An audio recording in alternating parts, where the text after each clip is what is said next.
Tardes, amigas, amigos, un placer nuevamente reencontrarnos. Hoy, terminando la semana, día viernes, 4 de agosto del 2023, el programa número 72 de Incorregibles, aquí, junto a la presencia de Horacio Mario Lampariello, con los controles técnicos de Javier Caraballo. ¿Cómo anda, estimado y querido Horacio Mario? Contento, Bueno, ¿no? muy bien, sí, contento. Ayer estuvo bueno el programa que estamos allá en la otra radio, en la Radio Nacional, con Amodio Pérez y con Álvaro Alfonso. Pero muy agradecido con ustedes porque hicimos un full duplex muy extraño, pero salió bien, ¿eh? ¿Salió bien? Sí, porque aparte era un programa raro, el programa número 51, entonces invitamos a los oyentes, se nos llenó el estudio de gente, pusimos 10 dentro del estudio, aparte de nosotros tres, y llenamos los pasillos. Impresionante. Y o sea Martirena, el dueño de la radio, se jugó la ropa allá y compró unos sanguchitos, una masita y pero bebida. espectacular. No, o sea nos que partimos la boca. Estuvo directamente la mástica también. Todo, masticamos. Hubo la mística de encontrar el camino realmente importante de poder seguir trascendiendo. Exactamente. ¿No? Y después pasaron a la mástica. La mástica, qué importante, Claro. qué interesante, ¿no? Eso. Sí, sí. Así que estuvieron varias personas ahí claro. acompañando. La verdad Y sí. que el programa de ustedes tiene muchos escuchas, tiene audiencia y No, tiene y una buena justamente respuesta. aquellos que quieran enviarnos ahora para este programa mensajes o quieran recibir el programa luego en sus WhatsApp, nos envían un mensaje al 097-465-465, repito, 097-465-465. Entonces, Arrancábamos ahora con excelente tema. Los chalchaleros, yo realmente siempre soy un enamorado de la música folclórica y los chalchaleros ocupan un lugar muy especial en el corazón y en esa sensibilidad especial. ¿A qué volver? ¿Qué tema realmente? La casa ya no es otra casa. El árbol ya no es aquel. Realmente llena el alma. Llena el alma. Y lo hace vibrar, vio que lo hace vibrar. Lo hace vibrar. Porque le trae los recuerdos. Pero espectacular. Y vio que los recuerdos normalmente, no siempre, pero normalmente son los recuerdos buenos. Los recuerdos buenos. Que son los que quedan en la memoria. A veces quedan otros que no son los buenos, pero porque fueron realmente muy malos, lograron quedar en la memoria. Pero normalmente uno cuando añora Claro. la casa de niño, Todo. y uno de repente después pasa por la puerta de su casa donde vivió cuando chico y se da cuenta que era una casa chiquita y uno la veía como gigante. Totalmente. Yo nací en la calle Granadero 3989, Cerrito de la Hermoso. Victoria, esquina Santana. Y yo decía, porque tenía un patio gigante y jugaba la pelota en el patio, y tenía jardín, y el dormitorio mío era un dormitorio de la calle, en la época que podías dejar la ventana abierta. Teníamos ventaja igual, porque no había Claro. códigos en los ladrones de la zona, Cerrito de la Victoria, ahí no robaban. tocaban. No era que no eran ladrones, ahí no tocaban. Ahí no tocaban. Y teníamos la segunda ventaja, que mi madre era maestra de la escuela de la zona. Entonces con la maestra no se metía nadie, porque era sagrado. Sí, las maestras Era tenían- mejor que el comisario. Pero por favor, el derecho a pegarle una trompada o agredir a una maestra estaba eximido de todo tipo de... Bueno, yo situación. recuerdo que ella comentaba una vez en una reunión familiar, yo ya estaba un poquito más crecido, que una vez, no una vez, sino varias veces había tenido algún incidente con algún padre, porque lo llamaba para explicarle que su hijo había tenido tal conducta, y había que corregirlo, ¿no? Por supuesto. Y entonces decía, fulanito, ven acá, le decía el padre. Y ella le decía, discúlpeme, delante de mi persona usted no lo toca, le decía. Delante de ella, ¿no? Años Claro. 60, 62, 65, totalmente. años Sí. 70, ¿entiendes? Claro, sí. Eran otras épocas. Sí. Pero vio que salió un artículo, quería comentarlo, antes de 15:30. Dice, Orsi, la problemática Costa Canaria según los lectores de búsqueda. Esto es que lo está recorriendo todas las redes. Señor intendente, ¿dónde vivo? Dice con signo de pregunta.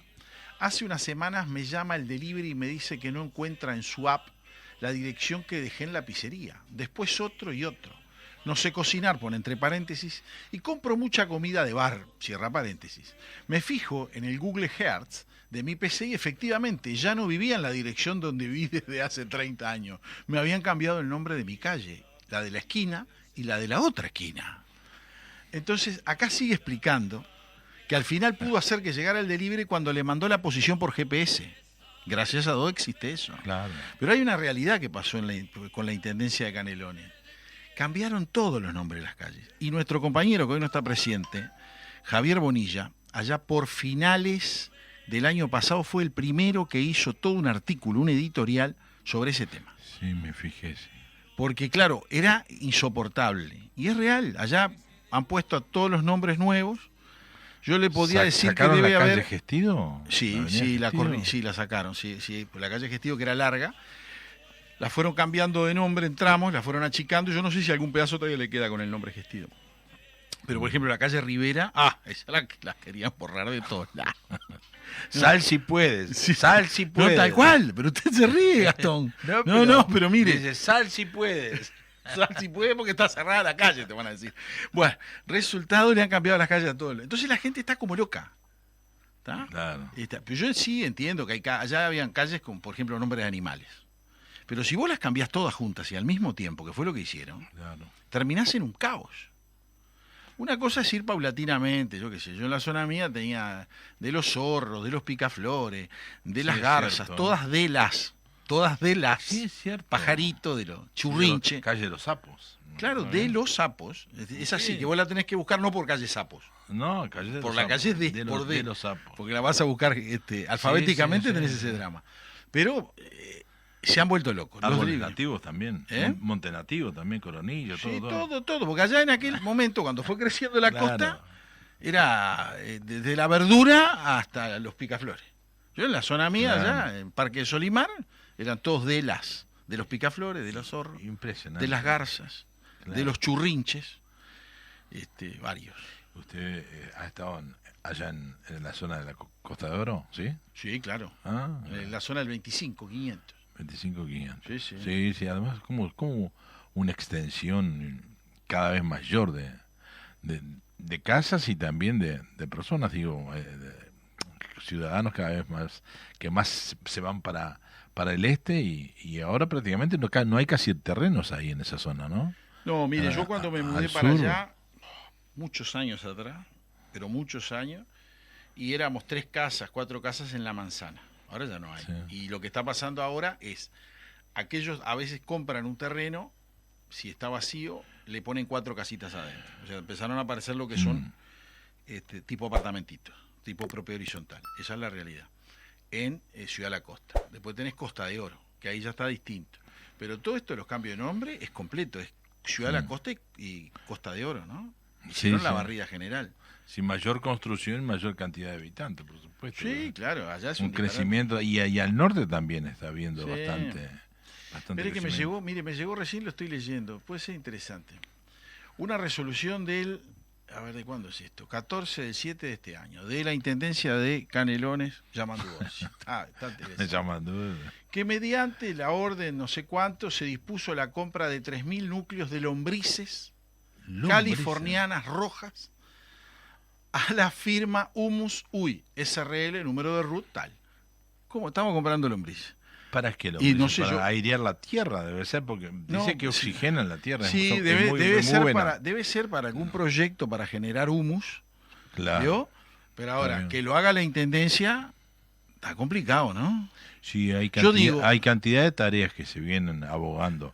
Las intendencias que no les corresponden, en realidad. Yo me tendría que quedo ser- muerto. Yo con que me arregle las calles, me recoja la basura, que Claro. nos han recortado las cantidades Esas de son las días en las básicas. semanas y que las luminarias funcionen, aunque Sí. le adelanto.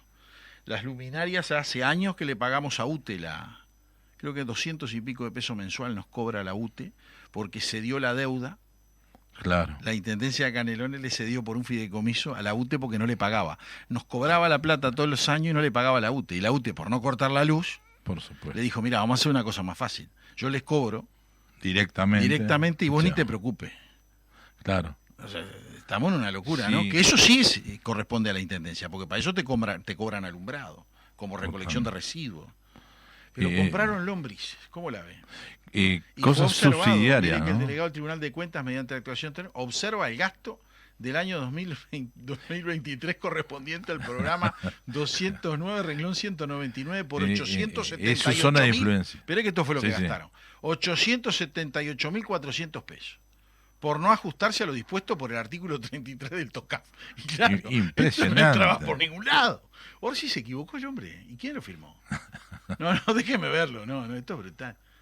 Firmado el de Marcelo Metediera. Ah, y Orsi no estaba cuando firmó. Dijo, mejor no lo firmo. Me voy, que lo firme el número 2. 3.000 lombrices.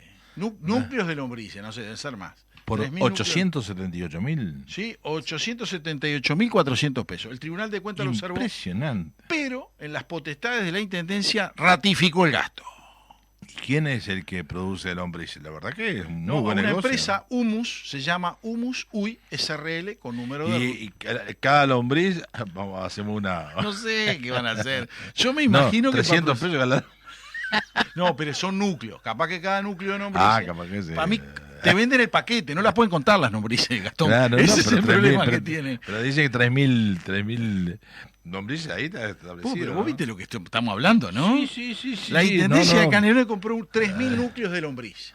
3.000, que el Tribunal de 3.000 núcleos de lombriz. Seguro, ¿vale? Ellos dirán Capaz núcleo. que No sabemos cuánto hay dentro no sé de cada núcleo. está correcto. Deben ser porque montañas. si fueran, bueno, cada núcleo está costando, ¿no? Sí, dividido 878.400 pesos, dividido 3.000. A ver cuánto da. Cada núcleo 291 pesos. Ahí está, adentro de cada núcleo hay un montón de lombriz. Sí, una montonera, ¿no? Ahí, Sí, no las pueden contar. Monumento al entrevero, ¿no? Seguro, pero me encantó esto.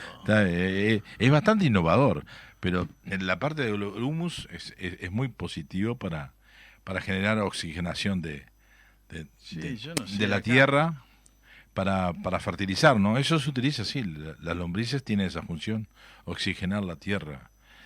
Y eso es un aspecto bueno, pero no sé cuáles son los propósitos, cuál es la finalidad, en qué lugar se va a utilizar, eso no dice nada. No, porque estoy tratando de llegar al proemio, porque dice atento al procedimiento expuesto y a lo previsto en el texto financiado por el Estado. No, en el punto 4 dice la contadora tampoco dispuesto, delegado, control presupuestal, acá.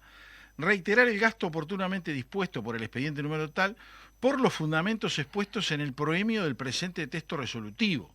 Y voy a ver dónde está el proemio, y lo único que encuentro es que de acuerdo a lo informado por la Dirección General de Gestión Ambiental, el día de la fecha, la licitación por adquisición de lombrices se encuentra en proceso, siendo necesaria la presente compra dada la demanda de la población. ¿Se acuerdan en su momento? ¿Quién será la población de quién? ¿De pescadores? ¿Lo usarán para pescar? No sé. No, usted sabe que el proemio no dice nada. Lo que pasa es que tendría que aclarar. Mire, yo creo que deben estar produciendo el compostado, algo que usan para que uno vaya y tire la materia orgánica y que con eso la materia orgánica no la recogen más con la basura, ahorramos porque la tenés que deshacerte vos del problema. Sí. Bueno, creo que capaz, yo me imagino que puede ser para ese eso, lado, sí. que creo que no le debe corresponder a la Intendencia hacer eso. Pero ¿cómo se tendría que reciclar todo y realmente utilizar fábricas o núcleos de... El Uruguay es todo cuento. Acá es todo cuento. De llevar a que se industrialice toda la parte de... A ver, pero en Europa tiene un nivel del 50% de recuperación. Se recupera todo, se industrializa. Y están enojados porque están en el 50%. Acá no pasamos del 3 al 5%. Es impresionante. Es una vergüenza. No sé por qué no se hace eso. Recién tenemos...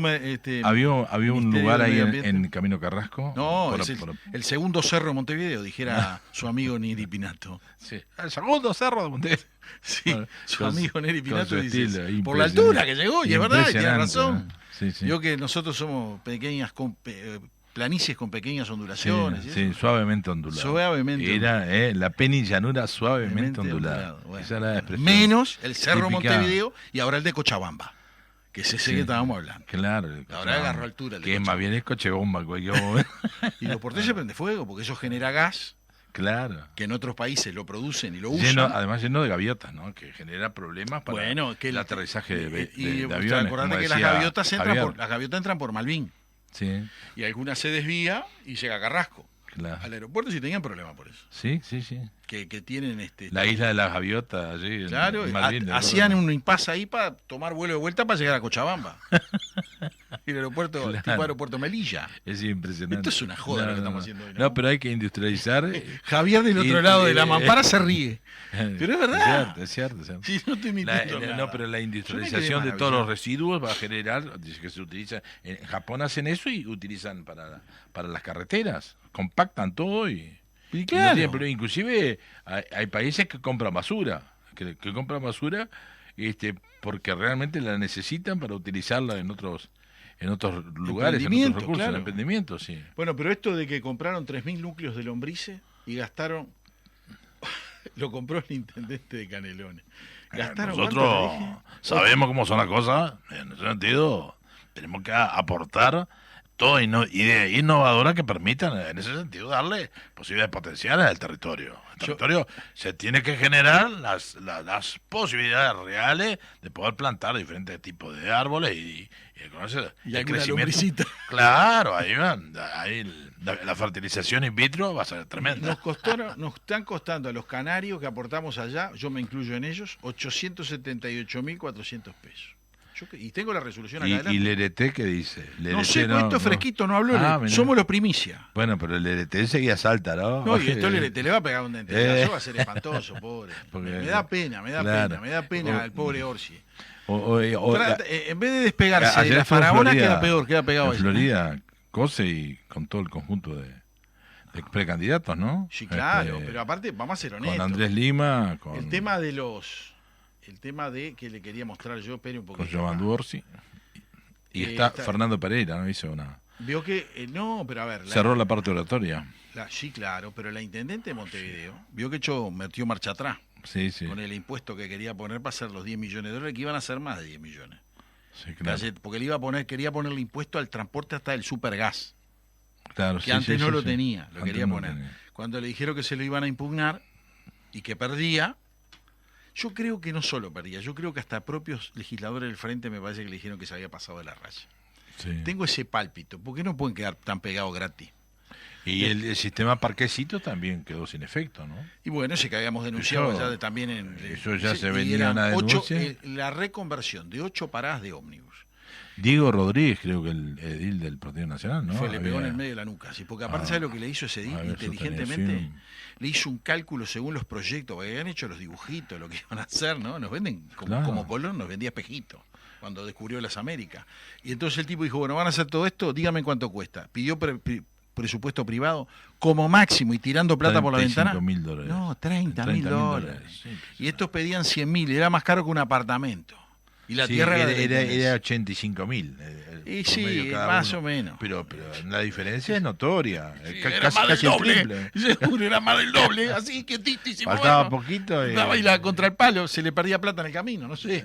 pero El Estado paga caro. Yo no sé por qué se paga tan Porque caro, aparte ¿no? vos sabés que está Y además, el argumento siempre es que, no, lo que pasa es que se cobra mucho después y hoy en día ya los pagos son mucho más inmediatos te digo más. de lo que eran antes, ¿se acuerdan? Sí, Antes antes demoraban era 6 un año. meses, un año. Entonces te cargaban la Claro. inflación del año y de los 3 posteriores. Y además en una época que había inflación. Y sí, Ahora no hay casi inflación y realmente los tipos de los deuda. cobran prácticamente a veces a 3 meses, a 4 meses Sí. y realmente... ¿Usted se acuerda de Quibón? Sí, me acuerdo. Bueno, ahí en Quibón, la Intendencia en el año 2020 había instalado lo que llamaban Actué varias veces ahí en el Ahí club. está, estación inteligente de Quibón. Sí. Que tras algunos problemas de vandalismo, la comuna tiró abajo el espacio que ofrecía Wi-Fi, cargadores USB, tanto agua caliente como fría, y en su lugar pondrá una plaza infantil. Yo, si mal no recuerdo, esto costó una torta de plata. Torta de plata, sí, sí, tal cual. Que era algo así como un árbol, como una parabólica. Sí, una parada para parabólica. arriba, ¿no? Sí, No sí, lateral. sí, estaba espectacular. Y en pero poco claro, tiempo... no la usaba nadie, y la fueron destruyendo porque el vandalismo en el Uruguay vandalismo viene es- más Montevideo Sí, sí. que en el Uruguay. Montevideo. En el interior no en pasa el interior, eso. en el interior no pasa eso, la actitud, inclusive hasta en la parte de enseñanza, Sí. educación. Hay mejores niveles en el interior Por supuesto. que acá, ¿no? Sí, sí, acá, Agarrate. no, parece una Pero metrópoli. yo voy a decir una cosa con respecto a la educación, y voy a ser bien objetivo. El gran problema de la educación es que lo primero que empezó a decaer fueron los maestros y los profesores. Sí, totalmente. Por lo tanto, después caen los alumnos. Totalmente. ¿no? ¿Está bien? Ahí está el problema. Claro. La escalera es así. Pero también Del se que dejó enseña al que aprende. métodos de base que eran muy importantes, que era la parte de la redacción Sí. y el dictado. Y eso, quieras o no, era la base para Ahora hubo un dar llamado a estructura. policías, se presentaron 160 en Artigas. 49, ¿sabe por qué perdieron? Porque en el dictado de 20 palabras, Sí, escuche sí, bien sí. al señor oyente y mi amigo Gastón, de 20 palabras sacaron más de 10 faltas. Claro. O sea que cada dos uno, seguro. Sí, claro. Era una bestialidad. No, y además las redes sociales han impuesto tanta cantidad de falta al final de cuentas, porque es así. Igual. Sí, pero mire que... La gente, antes leía la gente, ¿eh? Sí. A través del libro, y Sí, tenía te otro vas tipo de informando. manejo, y además te escribía. Claro, y bueno, y ahora que viste que te redactaba, hoy permiten nada. hacer todo en imprenta, en vez de hacerlo en manuscrito. O si no, O copy cursivo. pego. O si no, copy pego. Bueno, pero entonces eso genera una situación a nivel del pensamiento donde uno no... Pero te voy a explicar no actúa algo. en consecuencia. Ahora cuando dan las pruebas en la facultad, en la Universidad de la República, fueron el otro día a entrevistar a uno de los canales de televisión, le preguntaba a los alumnos, cara descubierta, si ellos usaban inteligencia artificial. Y ellos decían que sí. Y algunos profesores, o sea que les hace el escrito, ¿no? O sea, Sí, la prueba sí, se la redacta. Y algunos profesores le decían, mire que las Corrígelo. preguntas tal y tal, ya las consultamos con la inteligencia artificial y si vemos que alguna de las respuestas son parecidas, anulamos la prueba. Sí, sí, correcto. Porque ya a esta altura tienen que salir Sí. los profesores universitarios Ah, a trancar. totalmente. Y yo no estoy diciendo que toda esa información de la inteligencia artificial sea mala. No, yo no estoy diciendo eso. Yo lo que estoy diciendo es que no hay una predisposición positiva para ser profesionales que sepan. Acá quieren recibirse y no importa si saben o no saben. Y ahí vienen los líos, ¿no? Claro, es un gran problema. No. Ahí Después viene vienen los déficits, ¿no? Inclusive me acuerdo que Los riesgos. hasta de Posada, que tiene el estudio de Posada y vecino. Y vecino. Él decía, yo lo escuché y también lo leí, de que él tenía que, cantidad de nuevos profesionales, tenía que mandarlos a clase para que pudieran elaborar palabras y corregir toda la serie de faltas impresionantes que tenían Pero vamos a ser prácticos. en elaboración de A nivel de textos, los ¿no? escribanos, yo veo que los escribanos tienen todo un programa con todos los escritos con los espacios en blanco para rellenar. Claro. Antes el escribano tenía su texto propio, lo modificaba, ahora ya van a un archivo predeterminado que se los dan, se los Sí, venden, totalmente. Sí. te simplifica la vida, pero también te demuestra que sos un burro. Claro, no, el problema es que después vos no practicás y la falta de práctica, la falta de ejercitación, también te lleva a pérdida de memoria y pérdida No, pero ciertas aparte cosas. pierden interés en todo. Por Sí. ejemplo, tanto la caja profesional como la caja bancaria, las dos están fundidas. La bancaria ahora, primero arrancaron en 600 millones de dólares, 660. Sí. Los banqueros hablan de más de 1.000 millones y parece que estarían 800 y pico millones, 900 millones, el déficit. Impresionante. Y ¿no? recién empezaría a dar ganancias en el 2035. Y quieren que lo pague Eso Juan es Puebla. una Eso es- estimación. Sí, sí, Que después cuando se llegas lo- al 2035, te dicen, vos sabés que le erramos por 20 años más, pues dame más plata. Es Pero cierto. Juan Pueblo paga esto. Sí. Y están desesperados llorando en Es el Parlamento. así. Y si ellos son los que se administraron el es dinero. es así. Yo no creo que corresponda que Juan Pueblo los tenga que bancar. Sí reconozco que en el caso de los profesionales le aplicaron el famoso impuesto del IAS Astori, los enjabonó, para decirlo finamente. Lo que pasa es que Y- la gente no entiende cuál es el criterio. Sí, de yo entiendo. tributación. Sí, lo que se quiere. Usted Do- tiene que verificar, estudiar Contador, todo. usted era el único que los era del frente y planteamientos. escribía en la revista 3 del vallismo. Pero, Era el único que lo dejaban escribir ahí, pero espantoso. usted lo que le estoy sepa que diciendo. somos gente consciente. Siempre fuimos conscientes de que... ¿Y de qué choreo? No, los homenajes teníamos que hacerlo. Y tributar es homenajear. Sí. El bolsillo de todos los uruguayos. ¿A usted no le gusta que lo homenajeen? Sí, pero a mí sí, pero no que yo estar homenajeando Con- con la plata con- mía a tipos que no lo merecen. Es un sistema de absorción. Absolutamente pero absorción. que es prácticamente en todo sentido. Y es una manera también de empatizar con el resto de la sociedad, especialmente aquellos sectores más humildes que recogen los beneficios de esa tributación. No me quejaría si llegaran todas esas recogidas que habla usted de dinero de Juan Pueblo, si que llegaran a los más humildes a cambio de no solo darle el dinero, sino instruirlos Totalmente. y educarlos a que trabajen. Ahí aguantaría el lío. educación, Mientras tanto, como no pasa eso, Y sacar el falopaso. La zona de falopaso vio que hay que pararla. son elementos de Y sí, consumo, de no. adicción.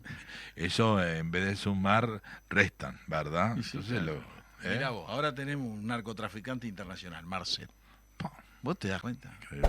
No. Qué país generoso ese Qué Bolivia, situación, ¿no? además coincide justo la citación de la justicia con la situación esta en Bolivia, ¿no? Claro. Que 2.654 policiales salieron en la búsqueda de él. Sí, Pero el nivel de corrupción de Bolivia es espantoso. es tremendo, Me es avisaron. tremendo. Andate, venimos. Pero además otra cosa, después me Volá, parece paloma. que ese video que hizo para supuestamente quemarlo, o sea, Sí.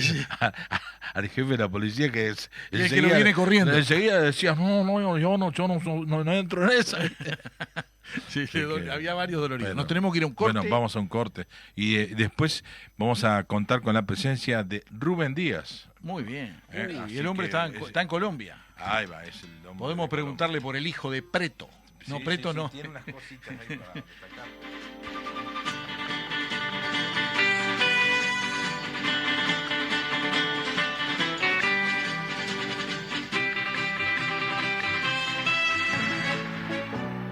Comenzamos el segundo bloque y ya estamos en contacto con Rubén Díaz. Buenas tardes, Rubén. ¿Cómo estás? ¿Qué se cuenta? Tenemos algunos temas pendientes de la semana pasada para seguir analizando. ¿Cómo andas? Bien, muy bien, muy bien, muy bien. Acá estamos a la orden. Hola. Sí, ¿Qué tal? Le habla Horacio Lampariello. ¿Cómo está? muy bien, Lampariello. ¿Cómo anda? ¿Bien? Muy bien, excelente, excelente. Acá con una buena tarde, ¿eh? Yo estoy en Punta del Este y realmente la tarde es un placer. Lástima que no haya lluvia, ¿no? Eso sí. A esta altura debe ser de las pocas cosas que siempre rechazábamos y ahora la estamos rogando al cielo Sí, claro. o al que sea que venga el agua. Es claro, sí. 17.000 metros cúbicos ahí en Paso Severino de 17 reserva. millones 17 millones de de metros metros cúbicos. cúbicos. 17.000. Sí. Estimado, queríamos consultarlo. Usted hace mucho tiempo que está fuera del país, pero Sí. sabemos que sigue muy de cerca la política uruguaya. Y sí, cómo no lo voy a hacer. Por eso. Cuéntenos su opinión sobre los distintos partidos del Uruguay, porque veo que ahora empiezan a aparecer partidos de a montones, como digo yo. Y los que vienen para la elección que viene van a ser más, me parece. Por lo que ya se está perfilando, he visto que por lo menos hay 2 o 3 que ya han sacado la parte reglamentaria de la Corte Electoral, han conseguido las firmas, que no son muchas, gracias a Dios, lo cual habla Sí, muy es bien del cierto. Uruguay, que son solo 3.000 firmas. Sí.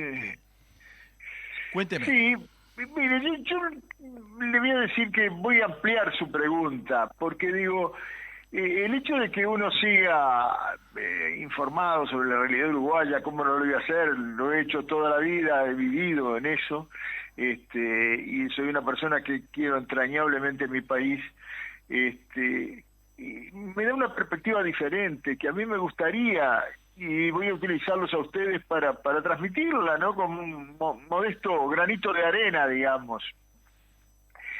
Yo veo y realmente que el Uruguay está en un momento excepcional. Que la controversia política en el Uruguay habría que bajarle algunos decibeles, me parece a mí, modestamente, pero igualmente si la comparamos con otros países, es una coincidencia mucho más, digamos, que tiende a la coexistencia, al respeto, a una serie de cosas. De cualquier manera, yo creo que hay que tratar de que el Uruguay siga dando la imagen que está dando en el exterior, la imagen de la institucionalidad democrática, del respeto a las instituciones, todo eso. Y yo creo que en eso los uruguayos a veces no nos perdemos.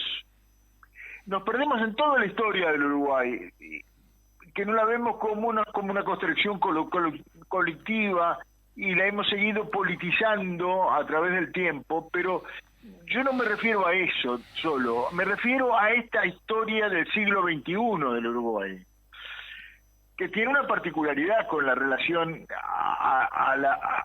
a la otra historia, es decir, tiene la particularidad de que un partido emergente en el siglo XIX, como es el Frente Amplio, o una coalición, como quiera llamarse, llega al poder y que tiene la particularidad que en este siglo, en tan solo 24 años, han gobernado todos, porque nos han gobernado los colorados, nos han gobernado el Frente Amplio, nos... Hola. Hola. Aló. Hola. Perdimos contacto. Sí, perdimos contacto. Estamos tratando de Problemas restablecerlos técnicos. en estos momentos. Interesante el tema Sí. que estaba tratando. Yo quería voy a prepararle alguna pregunta, porque hay que ir hablando ahora de los candidatos mismos. Sí, los que vienen. Y los Los que relevos. se puedan Yo quiero presentar. saber de los Laura relevos. Raffo, ¿cuál es la opinión? Seguro, y quiero ver los relevos, porque hay partidos que no veo que tengan relevos. No. Malo bien, el Frente tiene a Orsi, tiene a Lima. Tiene un soporte estructural importante. Sí, tiene un sistema de militancia interesantísimo. Me están llegando mensajes acá, un comentario rápido. Una foto de Yanatacio y Márquez Castro, Ciudad de la Costa. Yo conocía que había ahí, no lo he visto que los han tirado. Había un ombú ahí muy grande, hablan de que podía llegar a tener más de 100 años, que la Intendencia lo taló. Pa, impresionante. Y no estaba en el medio de la calle, estaba en el borde de la calle. Podemos discutir. Y lo taló. No, quedó de raíz. Un ombú. Un ombú. Patrimonio. Que yo he visto que los histórico. ombú acá le hemos dibujado Arbóreo. la calle alrededor, ¿no? Para Sí. no tocarlo, ¿no? Por supuesto, sí, Buah, sí. Después le voy a verificar esto. Volvió. Se perdió la línea. Estamos con línea perdida. Líneas perdidas. Ahí está. Y el encuentro. Y el encuentro. Bueno, ¿qué podemos ir charlando mientras reconectamos con Díaz? No, hay una serie importante. Vio que hubo un tema ahí de un enfrentamiento de Heber tuvo un cruce importante con Álvaro Lima, diputado del Frente. Pero ya restablecimos la conexión. Pues después seguimos con eso. Sí, buenas tardes, sí. Buenas tardes, seguimos con el Sí. desarrollo. Yo decía que estos últimos 24 años, los de este siglo, tienen la particularidad que han gobernado todos. Y yo no tengo duda de que el Uruguay está en el concepto de la opinión pública internacional o de la concepción global dentro de todas las limitaciones que tiene el Uruguay, es decir, por su propia demografía, por su propio espacio, por su tamaño, en definitiva, no ocupa comúnmente los espacios internacionalmente de opinión, donde ocurren tantas cosas, pero cuando se habla del Uruguay, se habla bien. Y los uruguayos no tenemos, principalmente los que están acá, idea del alto concepto que se tiene de nuestro país y lo importante que es para un país como nosotros tener ese concepto. Y ese concepto se ha edificado en estos últimos 25 años en una estructura y en una elaboración colectiva de todas las colectividades políticas del país, que muchas veces se enfrentan internamente, discuten, se acusan, dicen cosas, pero fundamentalmente todas contribuyeron a que el Uruguay tuviera una imagen positiva. Yo diría, simplificando, que el Uruguay ha enamorado a América Latina y en general al mundo cuando se observa nuestro país a través de que en definitiva mandó mensajes positivos como para del país para todos sus públicos, porque realmente el hecho de que el Frente Amplio haya llegado por el voto y se haya ido por el voto y que hayan sido elecciones reñidas y complicadas en el sentido de que la diferencia fue muy corta, eso llama la atención en el exterior. Nosotros no, porque estamos acostumbrados a eso, de alguna manera estamos acostumbrados, es nuestra tradición y es nuestra verdad de todos los días. El hecho de que haya una izquierda en el Uruguay que no le haya ocurrido reelecciones ni haya planteado dificultades en ese sentido es altamente positivo.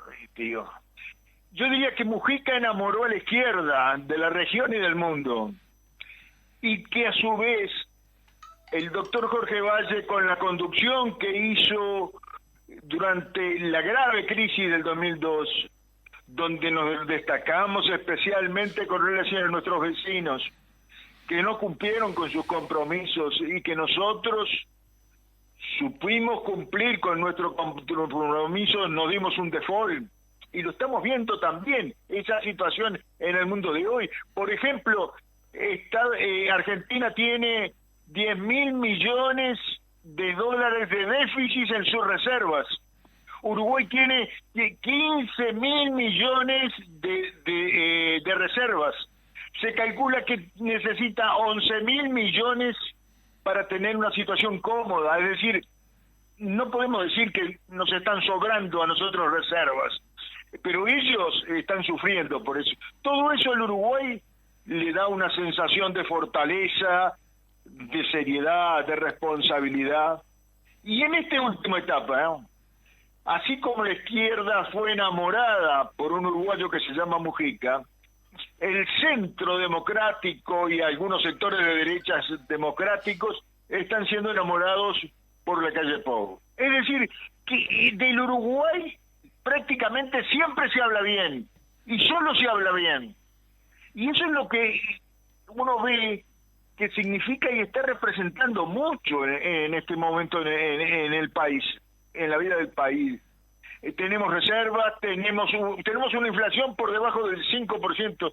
Yo veía en estos días que algunos periodistas, porque uno a los años de uno comprende que hay periodistas que no tienen algunos conceptos, dicen, hace como 20 o 30 años, y dice tal vez más, que el Uruguay no tiene menos del 5% de inflación, o menos del 6% de inflación. Yo les recuerdo que el Uruguay, con el gobierno del doctor Lacalle, estuvo allí arañando menos de 2 dígitos de inflación, y después tal vez no menos antes de 70, 80 años, donde estuvo cómodamente arriba del 30-40% de inflación, como cifra normal. Como algo normal.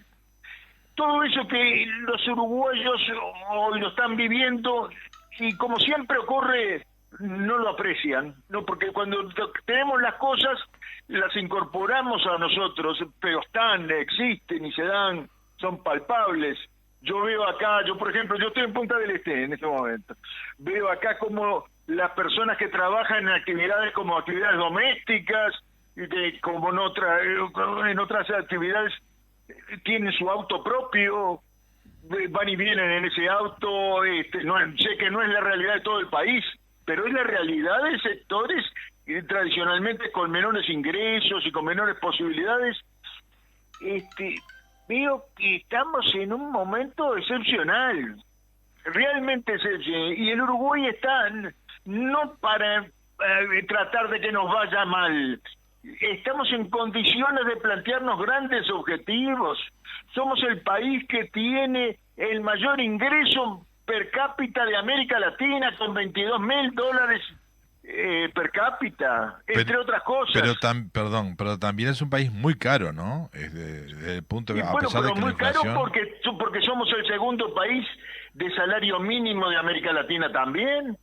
Los salarios que se cobran en el Uruguay con relación a los otros países de América Latina son más altos. Esa es la realidad.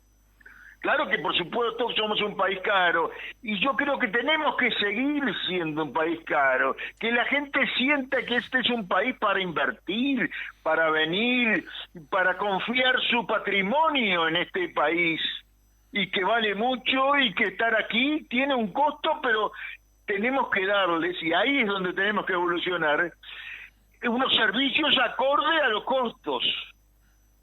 Seguir progresando, seguir trabajando. Cuando vemos lo que se está haciendo de obra pública, por ejemplo, en este momento, yo que hacía años que no andaba en carreteras de este país, cuando veo la Ruta 5, cuando veo todas las rutas, las grandes, todo se está trabajando y todo se está haciendo. y muchas cosas por el ETD. Y estamos en el momento de dar saltos cuantitativos y cualitativos.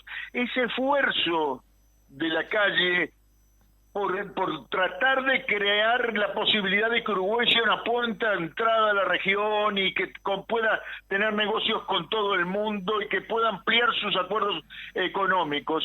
En definitiva, la calle dijo con más énfasis lo que venía diciendo el Frente Amplio en el Mercosur. Si usted analiza y lo ve objetivo, es una política de Estado. Y ya por supuesto que se vislumbró en la crisis del 2002, cuando pudimos devolver nuestros depósitos antes de los tiempos que el gobierno se había comprometido unilateralmente, y unilateralmente bajó esos tiempos. Es decir, el Uruguay es un país de calidades. El Uruguay es un país pequeño, pero juega roles muy parecidos a los de Bélgica y a los de Finlandia. Y no es casualidad que nuestras principales inversiones extranjeras de este siglo estén originadas en Bélgica, en el puerto, y en Finlandia, en las pasteras. Claro. Y es decir, esos países pequeños en sus dimensiones, pero con estructuras democráticas firmes, sólidas, con tradición y con presente, esos países, por eso podemos decir Finlandia, podemos decir Bélgica, podemos decir Israel, podemos decir varios, en todos los continentes, en este momento del mundo con tantas dificultades, tienen roles muy promisorios para jugar en el país. Y nosotros vemos que están a veces discutiéndose cosas absolutamente fuera de cosas.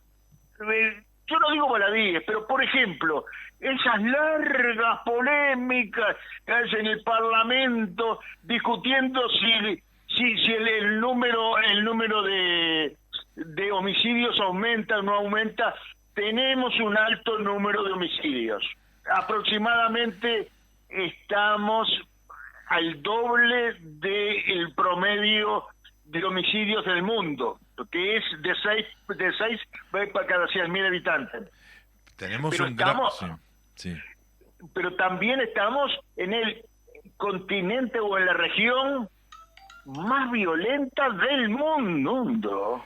Pero todo eso originado por la droga. La droga ha tenido una violencia impresionante. Yo creo además, que el punto neurálgico está en la droga. ¿No le parece que la droga es un elemento absolutamente negativo? Ha comprado, ha extorsionado en los barrios, ha amenazado a sicariatos, hay escuadrones de sicarios motorizados que en auto, y más de la tercera parte de los homicidios en nuestro país está fungida justamente por la presencia de los sicariatos. Es impresionante. Es muy difícil además decir cuál es por la droga y no por la droga, porque es decir, hay homicidios que pueden ser adjudicados a otras causas, pero que en definitiva está la droga atrás porque de repente son consumidores, por ejemplo.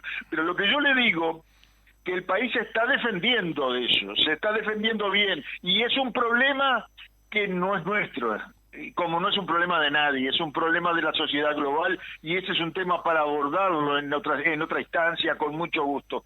Yo soy partidario definitivamente de terminar con la política de represión frente al tema de la drogadicción, firmemente. Si quieren otro tema, otro día hablamos de eso. Los otros días estaba empezando a hablar sobre el tema Talvi, y había dado sus primeros aportes, y no querríamos realmente de repente en estos breves minutos que tenemos un poco cómo le pareció la presencia de Talvi en el escenario político nuestro. Mire, la presencia de Talvi, yo diría que lo que me llama la atención a mí, y que no lo estamos pensando, es por qué en la administración anterior aparecieron 4 ciudadanos muy destacados de Uruguay, de distintos orígenes de actividad. Talvi desde la cátedra económica, Novi desde el comercio, Manini de las Fuerzas Armadas, Sartori triunfador en el exterior en materia comercial, que vino, que todos se les ocupó, intentaron llegar a la presidencia de la República y ninguno pudo hacerlo. Obviamente están los hechos allí, pero es como que en este periodo anterior hubo una necesidad de plantear alternativas ciudadanas al margen de las estructuras políticas tradicionales, que son el Frente Amplio, el Partido Nacional y el Partido Colorado. Y en esta elección no lo va a haber, ya sabemos que no lo va a haber. En el Frente Amplio hay dos candidatos que nacen del yerno mismo del Frente, que han tenido actividad destacada, por lo menos durante los 3 gobiernos del Frente. En el Partido Colorado, que para mí tiene para esta elección una gran oportunidad, particularmente para la elección interna, porque es una elección interna que va a ser muy rica. Uno ya lo está viendo. La vuelta de Bordaberry, una persona muy consolidada, muy considerada, con mucha opinión, con un liderazgo firme. Cuando digo un liderazgo firme, porque es evidente que tiene un liderazgo que trasciende al propio Partido Colorado. Hay mucha gente de otras colectividades que tienen una buena opinión de Bordaberry. Con 2 estrellas desde el punto de vista de la gestión en la administración y en el gobierno en este periodo, que son el presidente de Antel y el presidente del Codicen, 2 figuras de mediana edad, en perfecta edad para ejercer la presidencia del país, que por primera vez pueden aspirar a la presidencia de la República, pero que ya tienen un largo recorrido y muy destacado.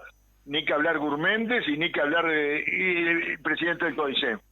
Y si dejemos a otros políticos importantes que tiene el país, que de repente pueden convertirse en opciones, como Tabaré Viera, como el líder de Ciudadanos en este momento, el senador correspondiente. Es decir, el Partido Colorado tiene una elección. Peña tiene una elección interna entretenida, linda de ver, que va a ser movida, y el Partido Nacional con 2 figuras muy importantes y muy consolidadas.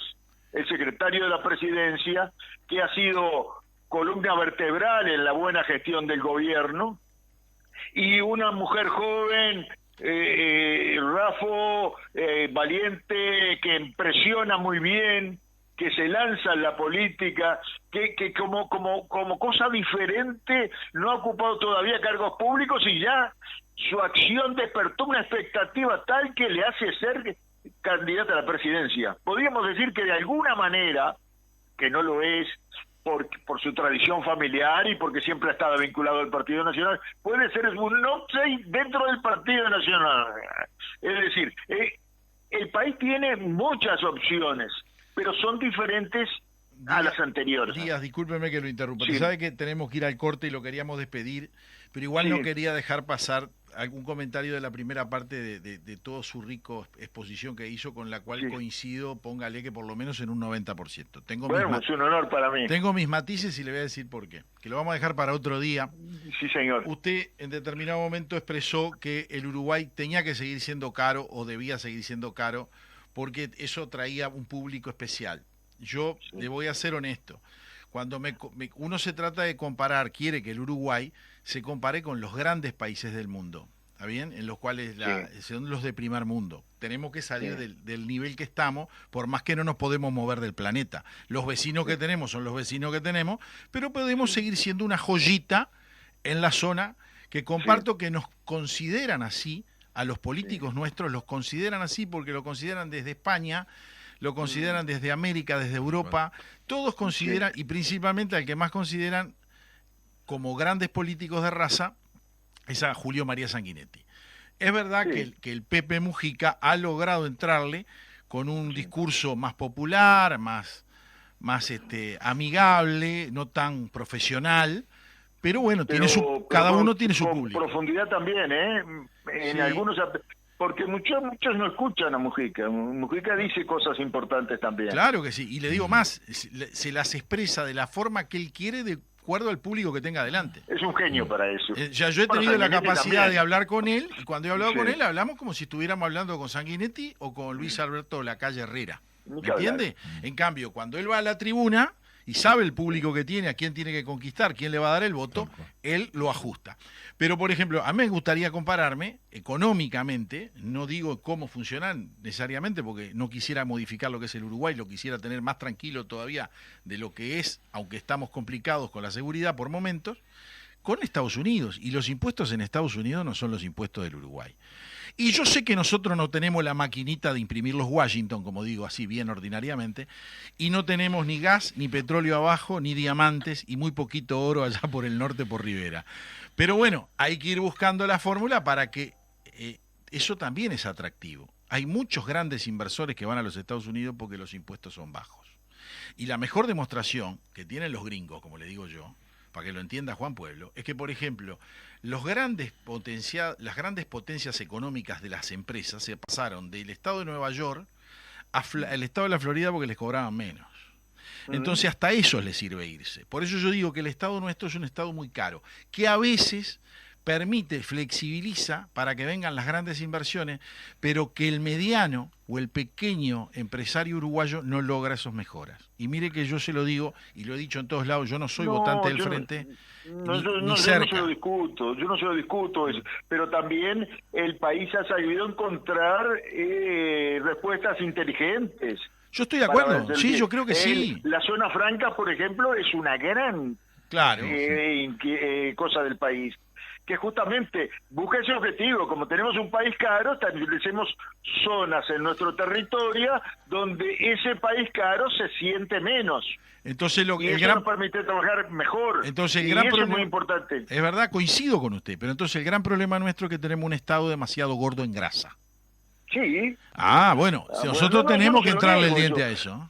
Claro que tenemos que entrarle el diente a eso, pero para eso también hay que ver que demasiado lo estamos haciendo, o no es demasiado, pero lo estamos intentando en un barrio tan complicado en esa materia, con los dos colosos, que son uno de los países cuyas economías más cerradas del mundo. Claro, es que nosotros, entonces, ¿quiere mi opinión? Mire que yo no soy conformista, yo creo que todo eso hay que hacerlo, pero también valoremos. No, yo valoro, y le voy a decir más, yo creo, por ejemplo, hay momentos que uno se levanta y dice, yo al Mercosur lo tiraría por la ventana. Y hay días que me levanto y digo, bueno, no, la importancia de llevarnos bien contra nuestros vecinos y hermanos es importante. Pero, por ejemplo, ahora Argentina pone trabas porque aumenta el valor de los impuestos a las importaciones, y Uruguay, lo poco que le podía exportar a la Argentina, no se lo va a poder exportar. Y es Mercosur, o sea que hay veces que uno se levanta y dice, mirá. Fenómeno, eso es así. Y bueno. Pero ahora, de acá a la elección, nos van a hacer de todos los argentinos, pero son 3 meses. Mire, el problema de ellos, el problema de los argentinos, dijera Jorge Valle, el problema de los argentinos es de los argentinos, pero la realidad es una sola, ¿sabe cuál es? Esto cada 4 años tienen el mismo problema si es que no lo hacen de continuo. O sea que desde que yo conozco y tengo memoria, ya tengo 61 para 62, los argentinos siempre fueron iguales. Los brasileros tienen otra conducta. ¿Está bien? Los paraguayos, por supuesto que la conducta de los paraguayos es totalmente distinta. Tenemos aspectos negativos de los argentinos, pero tenemos las burradas de los Kirchner, por ejemplo. Sí. Permitieron hacer una revolución agraria en el Uruguay en los 15 primeros siglos de este siglo, que ha sido formidable. Exacto. Cuando se vinieron los argentinos y cuadruplicaron el precio de los campos, introdujeron la soya y todas esas cosas. Y fue cuando se extranjerizaron las tierras uruguayas durante los gobiernos del Frente. Pero los gobiernos del Frente fue lo mejor que nos pudo haber pasado. Bueno, pero le voy a contar algo. Nos tenemos que ir al corte, lo quiero despedir, le quiero agradecer infinitamente. Yo estoy a la orden, voy a estar por acá unos meses más. por suerte, y de repente el año que viene me vengo a vivir acá definitivamente. Yo la próxima vez justamente, quiero hablar del tema del hijo de Petro. ¿Eso está? Que está en la tapa, ¿no? Bueno, la semana que viene de repente hablamos. La semana que con viene. Mucho gusto. Pero vamos a dejar que se decanten algunas cosas que están sucediendo en estos días. Bueno, vamos arriba. Le agradecemos mucho. Bueno, Lo mismo, a la orden. hasta la Encantado. semana que viene, Rubén. Gracias a Javier Bonilla, que tiene el contacto con el corresponsal en Israel. Adelante, Javier. ¿Cómo les va? ¿Cómo les va? Acá estamos de casa, pero no de casa, estamos atentos a todo lo que está aconteciendo, porque por supuesto a veces tenemos...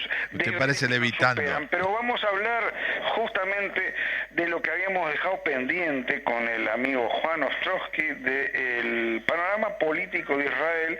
Ya habíamos hecho un paneo de lo que era la posición y la representación del oficialismo, y ahora yo le pedía especialmente, porque en Uruguay tenemos, y en Sudamérica en general tenemos una visión que todavía tiene aquella óptica socialdemócrata de Israel que está un poquito obsoleta desde los 80, que me pañara, que me hiciera una visión de abanico sobre lo que es la izquierda israelita.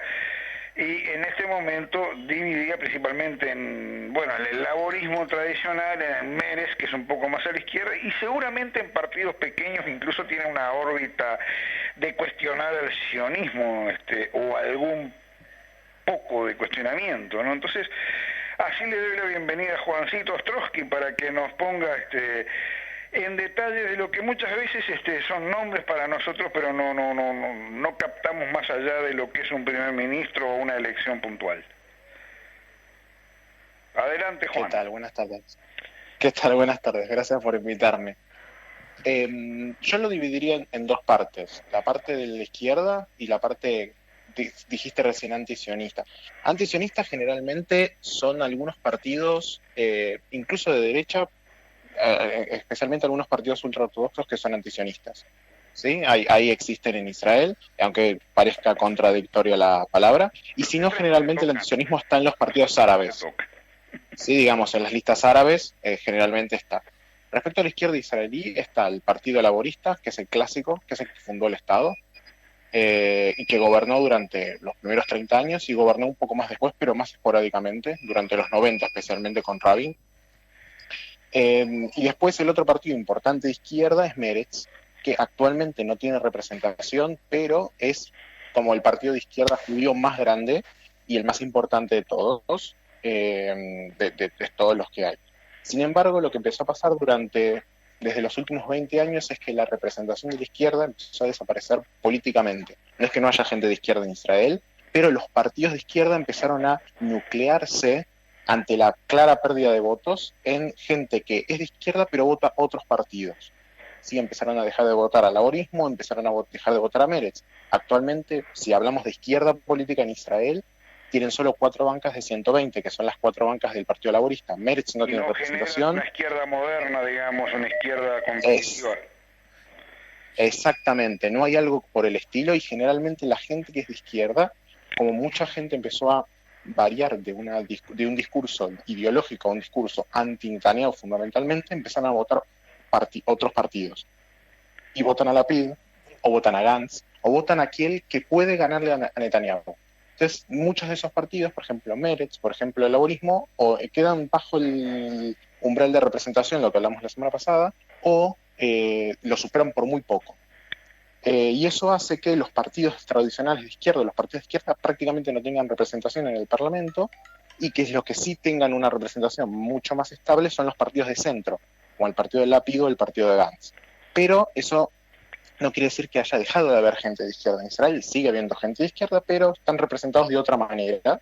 Pero lo que sí es cierto es que el nivel de votante y el nivel ideológico de izquierda en Israel bajó considerablemente en los últimos 20 o 30 años. Eso se nota mucho en la población y en la ideología mucho de la sociedad y de los partidos que están en el Parlamento, ¿no? Y eso afecta al sindicalismo, porque antes el sindicalismo era otra de las identidades de Israel, digo, ¿no? O sea, grandes empresas que nosotros tenemos como multinacionales, de repente allá son empresas sindicales y nosotros grandes bancos inclusive, digo, ¿cómo lo afecta al sindicalismo o cómo se recicla el sindicalismo en Israel con estas derrotas constantes de la izquierda? Mira, yo diría que no están tan relacionadas con el sindicalismo actualmente. El sindicalismo en Israel sigue siendo bastante fuerte. De hecho, incluso a veces en algunas cosas, mucho más que en partidos en países latinoamericanos, ¿sí? En relación a lo que tiene que hacer un trabajador si hay un paro de trabajadores y la relación que se genera. Pero en sí lo que ha empezado a pasar es que justamente en Israel es como al contrario de la lógica más latinoamericana. Los trabajadores no son tan de izquierda, sino son más de derecha, y los que son de izquierda son los líderes sindicales. Entonces los grupos sindicales, los jefes de los grupos sindicales, por ejemplo, el jefe de la Histadrut, que es la Organización de Trabajadores de Israel, es de izquierda, pero muchos de los sindicatos son de derecha. Entonces la relación es muy conflictiva porque tienen que necesariamente negociar con personas que son incluso militantes políticos del partido de Netanyahu para poder hacer una movida que es contraria a la ideología de esos partidos, de esos movimientos. ¿Sí? De hecho, eso pasó mucho cuando en marzo se impulsó la primera vez la reforma judicial. La Histadrut, la organización, llamó un paro general. Ese paro general actualmente le está generando pérdidas económicas a la Histadrut por gente que, demanda a la organización diciendo el paro fue injustificado, no tiene que ver con temas laborales y fue dicho de un día para el otro sin ninguna posibilidad de discusión ni nada por el estilo.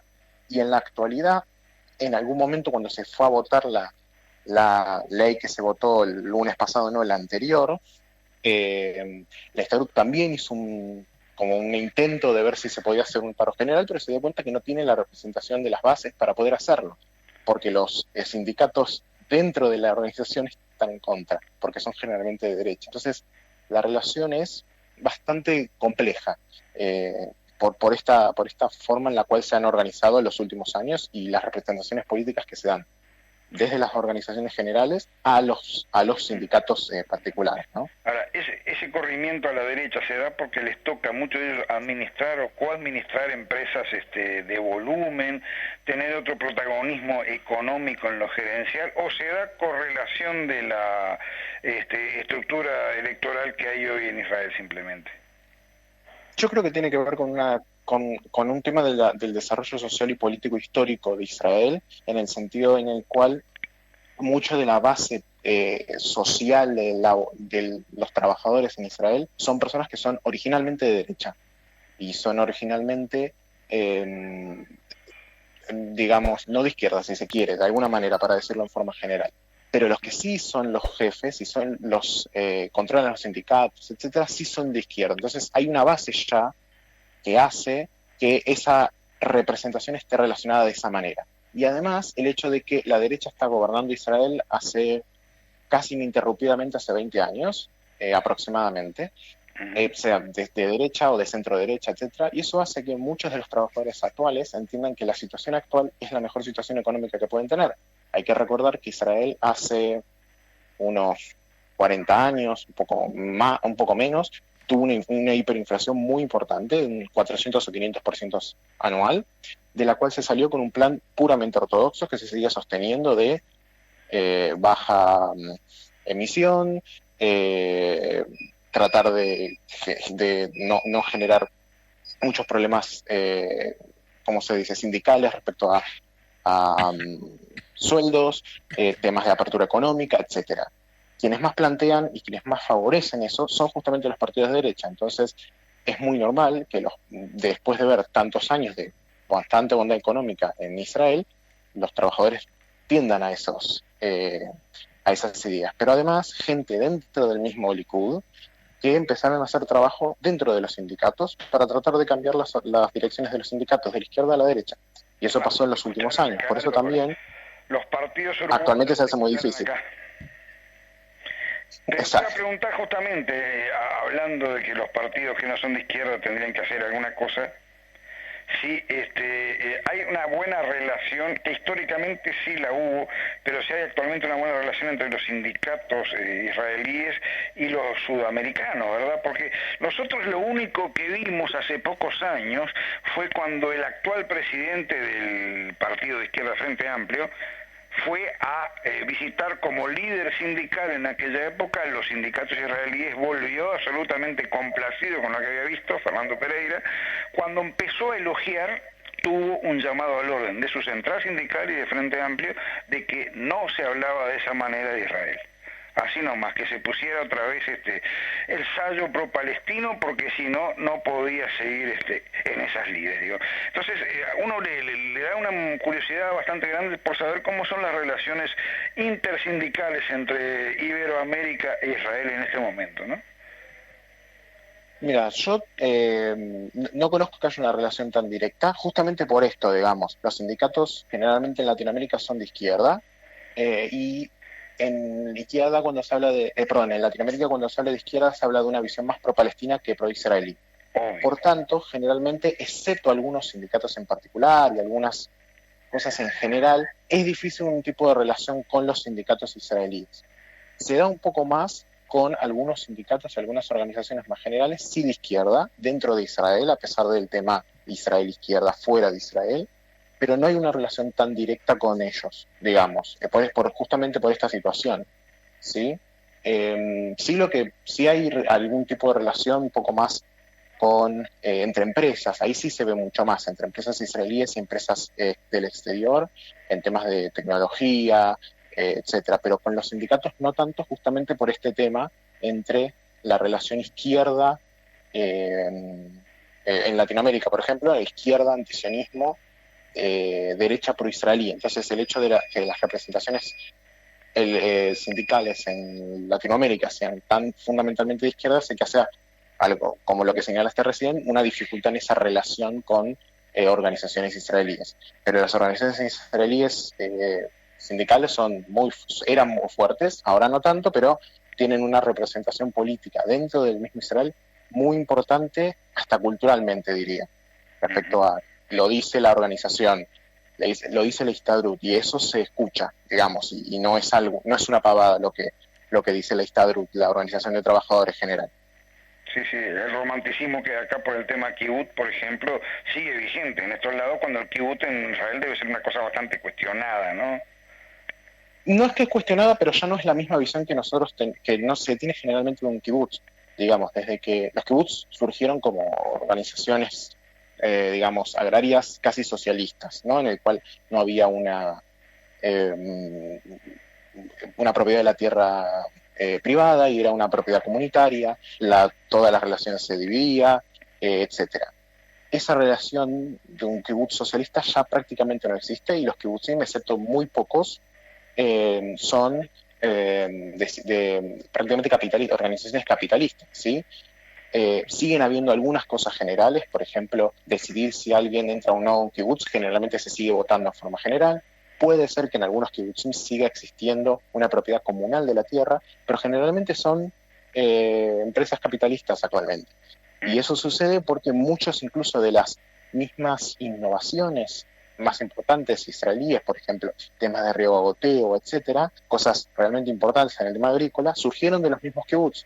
Y cuando los kibutz se dieron cuenta que podían hacer rentables sus invenciones, es muy difícil sostener la relación socialista y de todos somos iguales cuando se pueden obtener claramente dividendos muy importantes capitalistas ante las invenciones y el uso de esas invenciones, y eso se dio mucho cuando a partir de la invención del riego, bueno, no la invención del riego por goteo, pero sí los sistemas de riego por goteo muy mejorados en un país como Israel, que prácticamente no tiene agua naturalmente, digamos, y que el uso del agua es muy importante para el tema agrícola, cómo se fueron cambiando de kibutz socialistas a kibutz de tipo actuales, que son organizaciones capitalistas, ¿no? Empresas prácticamente. Sí, vienen las patentes, hay que registrar las patentes de todo lo que se puede, ¿no? Pero aparte Totalmente. hay un tema que es interesante, muchos kibutz se vuelcan a la industria incluso de seguridad, creo que, no sé si en chalecos antibalas o en tecnologías electrónicas, ¿no? Exactamente, sí, porque eso depende mucho del kibutz que es, digamos, algunos kibutzim se fueron más para el tema seguridad, otros que se fueron más para el tema agrícola, pero eso depende de cada uno, digamos, y de cuál fue la beta que encontraron y qué fue lo que hicieron, algunos más para la parte de alimentación, otros para la parte de, como dijiste, seguridad, etcétera, pero eso es más que lo que hicieron eso es un hueco que se va encontrando cuando hay, ¿no?, libertad económica para poder progresar y para poder inventar, digamos.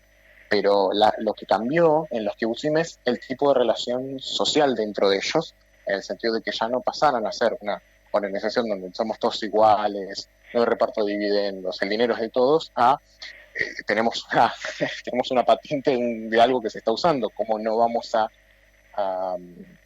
darnos el lujo de poder obtener un dividendo de eso? Y eso se nota en cuál es el kibutz que los kibutzim más ricos, eso se nota en relación a qué tipos de patentes tienen. Pero eso es lo normal y digamos, ya prácticamente los kibutzim que hay en la cabeza de la gente, lugares donde la gente va a trabajar y cosechar naranjas, prácticamente no existen. Bueno, yo no le quiero robar a mis compañeros la posibilidad de hacerte alguna pregunta, pero hay una que me fascinaría, que saber si la emigración o la reemigración latina a Israel sí se va por ese ramo de los kibutzim, de la concepción socialdemócrata, o si se integra a una sociedad plenamente capitalista moderna, ¿no? En relación a la gente que llega, es difícil que la gente o sea, ya los kibutzim no son lugares tan abiertos como eran antes, digamos. Uh-huh. Generalmente es difícil que una persona se quede en Israel, en Israel no, digo, en un kibutz, porque ya no es tan, como digo, ya no es la base de la sociedad en este caso. Y generalmente ya la gente no emigra no emigra dentro de Israel a un kibutz, sino que generalmente lo hace a las ciudades. Y los kibutzim ya empiezan a ser lugares de gente que queda y que está, digamos, no tanto la gente. De hecho, los planes de gente que emigra a Israel a un kibutz generalmente son por 6 meses y después las posibilidades de quedarse y vivir en Israel en el kibutz son prácticamente nulas. Entonces ya generalmente la gente no emigra a kibutzim, sino que lo que hace es emigrar a las ciudades o a otros tipos o a ciudades nuevas, por ejemplo. Israel está prácticamente, no todo el tiempo, pero bastante asiduamente urbanizando zonas de desierto, etcétera, y hace que se creen nuevas ciudades a las cuales permanentemente intenta que la gente llegue a emigrar a esas zonas para empezar a seguir poblando zonas de Israel que, a pesar de que no parezca nada porque es un territorio muy pequeño, hay zonas enormes de Israel que están desocupadas, zonas de desierto en el sur y en el norte, que lo que empieza a tratar de hacer Israel es que se empiezan a poblar esos lugares y no los lugares que ya están poblados. ¿Es fácil o es difícil poblar esos lugares? No, dado la capacidad de Israel es relativamente fácil, pero se necesita sobre todo de gente, y eso es lo que intenta Israel hacer todo el tiempo. De gente que le guste el riesgo. La verdad, estimado Juan, la verdad que toda la exposición que nos hiciste, viste que lo hicimos en absoluto silencio acá con Gastón, porque estábamos muy atentos a todo lo que nos informaba. Realmente enriquece, porque yo lo que conocía de los kibbutz venía ya entre el periodo del 85 al 89. A nivel sindical habían hecho invitaciones que las hacían a través de los diarios, me acuerdo, a través del diario El Día. Invitaban a los que trabajaban en el sindicalismo si querían participar en charlas y eso allá. Y vos me estabas explicando, y con coherencia absoluta, que el relacionamiento con los sindicatos de Sudamérica no son posibles porque son estilos distintos. Ustedes buscan salir adelante en forma colectiva, en forma individual, a través de un mixto entre el capitalismo rabioso y la comunidad. Y la izquierda acá, por estas latitudes, destruye. Y la mejor demostración la tenés cuando me dijiste que un paro lo había decretado la cúpula y que no había ni consultado a los sindicatos de base para hacerlo, ¿no? Lo cual llevó a que tener un nuevo paro luego implicaba que ni lo consideraron porque iban a tener muy poca respuesta favorable. Exacto. Yo creo que tenemos que ir semana a semana contigo, Juan, que ha sido un gran acierto por parte de Javier Bonilla el incluirte en la grilla como corresponsal por Israel, porque te vamos a seguir haciendo preguntas, porque nos vamos a ir enriqueciendo con esa información que a veces no dan los periódicos, ni las radios, ni la televisión por estas latitudes, que lamentablemente es así. Que no quiere decir que no tengan una colectividad muy fuerte acá en el Uruguay, porque en el Uruguay son judíos israelitas hay un montón, o descendientes de, Por supuesto. o hijos, nietos o bisnietos. Entonces son esas colectividades muy respetadas, a las cuales uno tiene que escuchar para ir dándose cuenta en lo que uno acierta o erra. Y esa Sí. mejor es tener los oídos bien abiertos y bastante cerrada la boca. Por eso siempre dicen, tenemos 2 oídos y una sola boca, tenemos que escuchar el doble de lo que hablamos. Una última pregunta, Juan. Se hablaba Sí. de la baja notoria de la influencia de los partidos de izquierdas. ¿Cuáles fueron las razones o las causas para que eso aconteciera? Yo creo que estuvo relacionado con el momento, digamos. La última vez que un gobierno de izquierda concretamente gobernó Israel fue en 1996, que fue Shimon Peres en 2001, que fue Ehud Barak el primer ministro. Generalmente los partidos de izquierda, a ver, vamos a hablar de algo muy importante. En Israel la izquierda y derecha no es la izquierda y derecha que se conoce en el mundo. La izquierda y derecha en Israel es la situación respecto al conflicto palestino y al tema de seguridad. Actualmente en Israel es muy difícil una diferenciación económica entre izquierda y derecha. Por supuesto hay partidos de izquierda comunistas en Israel, como en todo el mundo, pero la parte de izquierda y derecha no se trata de parte económica como se habla en el resto del mundo. Por eso con la segunda intifada a principios del 2000 y el conflicto palestino, mucha gente se empezó a volcar al ala derecha porque sienten que son los que les dan más seguridad en su vida diaria, digamos, y en los conflictos que vienen después. De hecho, el mismo Netanyahu es conocido como el hombre seguridad, el ministro seguridad, digamos, respecto a cuál es la apreciación que tiene la población israelí sobre sus gobiernos. Y creo que es lo que ha hecho eso, y además el hecho de que, más allá de que Israel viene de un cambio económico muy importante desde hace unos 40 años, la parte más importante de los cambios económicos actuales, que es lo que nosotros vemos de Israel actual, el Israel de la alta tecnología, etcétera, viene de los gobiernos de Netanyahu, no tanto del gobierno, sino de su etapa como ministro de Economía de Ariel Sharon. Entonces, creo que está relacionado con una persona como Netanyahu, que es representado como garantía de estabilidad económica y garantía de seguridad, y además una izquierda que en los últimos años ha pasado de un discurso ideológico a un discurso anti-Netanyahu, y eso se hace muy difícil en el sentido de que pierden su base ideológica, y la gente entonces, si no ve base ideológica, en realidad la gente que está en contra de Netanyahu vota a quien está más cercano a la posibilidad de derrotarlo, y dejan de votar ideológicamente porque los partidos de izquierda han dejado de hablar ideológicamente y empezaron a hablar de cosas que al israelí generalmente no le interesa. De hecho, son críticas que hacen ellos partidos mismos dentro de sus bases, digamos, sobre qué es lo que tienen que cambiar argumentalmente, ideológicamente, para poder sostener el voto de la gente y para poder pedirlo. Muy bien. Bueno, nos tenemos que nos nos tenemos pusieron que la ir. cortina musical, los saludamos a los dos. Bueno, un abrazo grande, hasta la semana que viene y nosotros le decimos a toda la audiencia, nos vemos el próximo lunes a partir de las 15 horas. Hasta mañana, hasta el lunes.